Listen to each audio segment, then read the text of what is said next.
Okay, Coach, will have just a brief opening remark, and then we'll take some questions.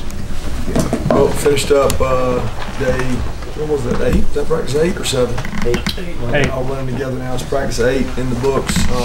Had a little bit of weather out there at times. It drizzled on some, off and on. It was good to get to practice in that because obviously playing at night, first 3 games we may have to play in some of that. We had some loose balls, a couple balls on the ground, struggled to catch it a little bit. But that's good for us. That adversity is good for us. A little better practice today than yesterday. We're continuing on our install. We're almost through with our installations. No real updates.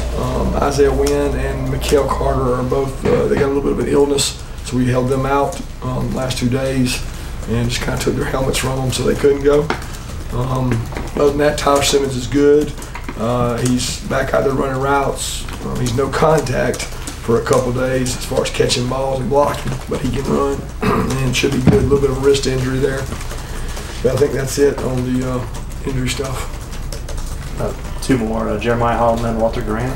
Jeremiah Holloman just had a little hamstring twinge holding him out. Walter should be fine. He got dinged up a little bit while you guys were out there, but expect him to be right back. He actually finished up practice today. Any idea when he might get Isaiah back from his illness? Not sure. What is having him out ever you do as far as looking at the guy? Because the one guy we know what he can do is him of everybody. I think with him out, it allows us to move guys around, and we did that throughout practice. You know, we've had those guys moving around. Andrew's played tackle, left tackle, right tackle, left guard. He's played a little bit of everything. Isaiah's mainly been on the right side, Wilson that is. Ben's been on the right side. We've been able to flip-flop some guards. Kendall Baker and Solomon have continued to flip-flop, play both sides. Justin Schaefer's played inside, Notorious played inside. So we've really moved guys a lot more than we probably wanted to the last 2 days with Isaiah's situation. With Ben getting those reps over there on the right side, what does that say about his development from this time last year? Well, it says that he's the right tackle as of today, the practice 8. That's all it says. And he's got to continue to get better. We expect more from him. We're searching for a right tackle. You know, Dashawn was probably playing better than him.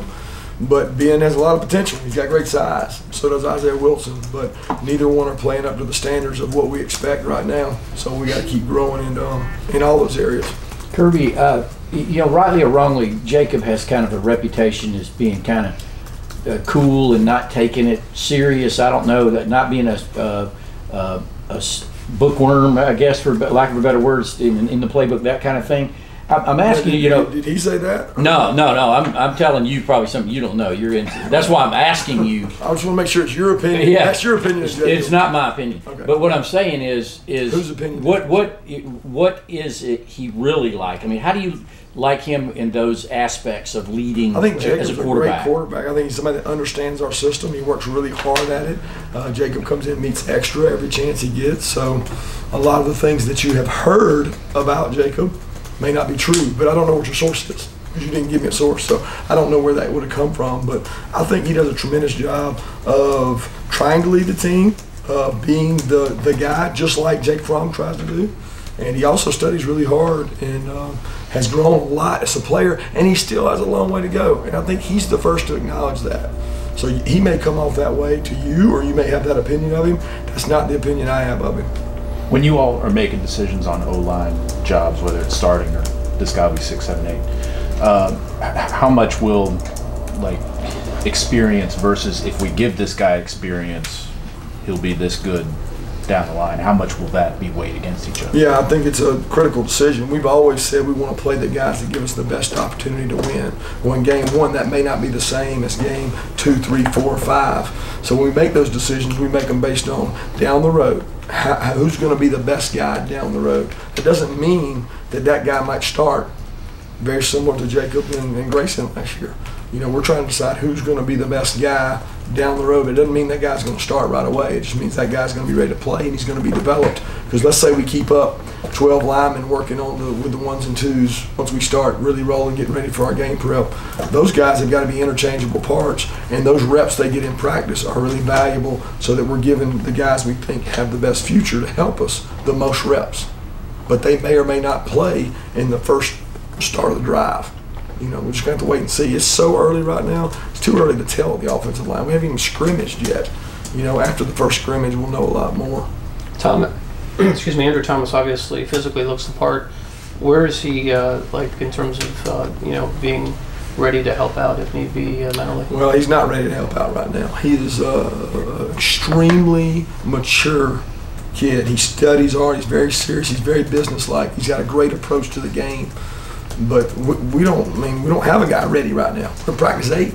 It's hard to say that we got the older linemen exactly ready. I mean, the 5 guys that started out there because they had 15 practices in the spring, they're still ahead of those other guys.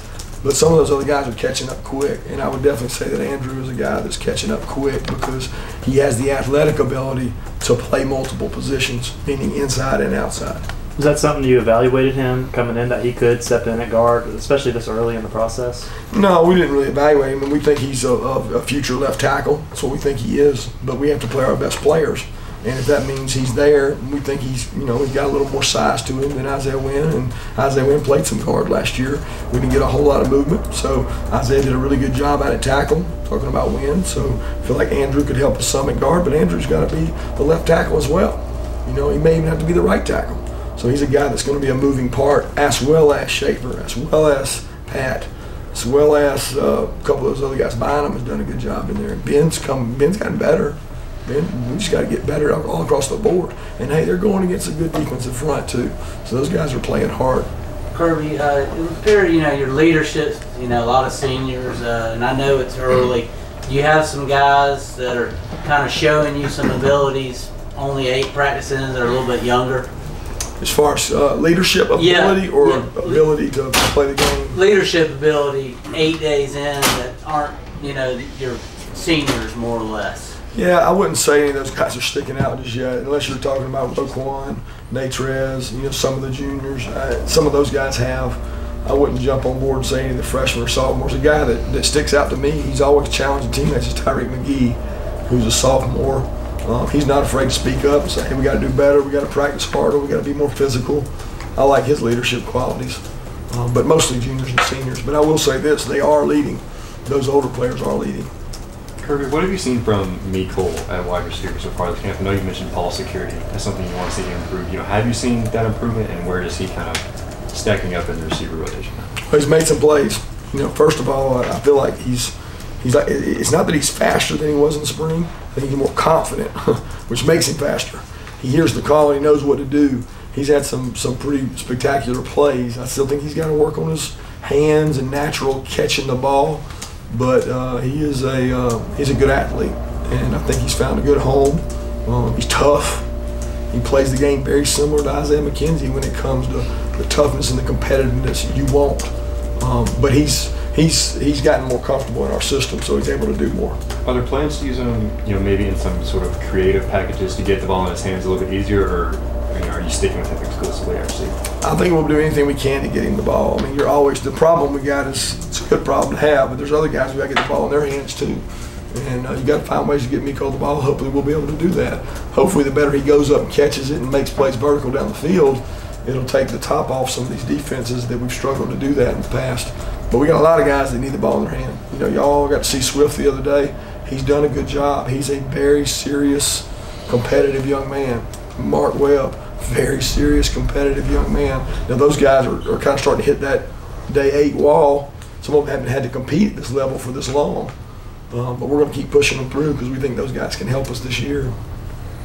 Kirby, you had some obviously formidable defenses at Alabama. Do you see pieces here that lead you to think that this group can develop into that kind of defense? I don't like making those comparisons, Mark. You know that is. I don't think that's fair comparisons. I really don't. I think every defense has a history and identity of its own. And this defense has got to create its own identity. Different than last year's. Different than the year before that, and different than anyone I ever had at Alabama. Because I just don't think it's not something you do is compare this to that. I mean, we've got some spots we've really got to improve. You know, we've not played great since camp in secondary. I know everybody thinks we got those guys coming back, but we got to play better. And we got some big guys up front, and we got some linebackers that can run. But we haven't played to the level that I think we're capable of in the secondary. And we really don't have the guys behind them in the right places yet playing real good football. Along those lines, as a defense as a whole, do you feel like they've answered that challenge that you put out to them in the spring when you felt like they were losing some of the I wouldn't say as a whole. I'd say parts have. I mean, they played pretty physical up front. Roquan being in there is, you know, that I knew he wasn't there in the spring, but I didn't know how big that hole was. But you know, he's done a really good job of leading, making calls. He plays so hard, so you get everything he's got every day, and I enjoy watching him play. Last question. All right, Touching on the secondary, what is it that's keeping them, you know, that you're not satisfied with? Well, it's when the other team throws the ball real far down the field, and then the other team catches it, and we don't make the play. It concerns me. And that's it. That's happening. And that's it. Tackling. That's happening. I won't say often. Right. If it happens once, I don't like it, right? You don't like big plays. I mean, Right. so I mean, it's good for offense to make some of those, but it's concerning that we don't have the depth needed. You know, we have a void in our secondary. We have old and we have young. We have nothing in the middle. Right. So it's really concerning. So we're having to move guys around. We're having to play Zoe in different places, play AD at corner some practices, nickel some practices, because we don't know where that one spot, you know, may lose an injury, and you don't know where your depth's going to be. So we've got to get these freshmen have not shown up in the secondary to make themselves ready to play like maybe a running back has or a wide receiver has or a different position might have, O lineman. So that's the deficiency where we got to improve it. Thanks, guys. Very good.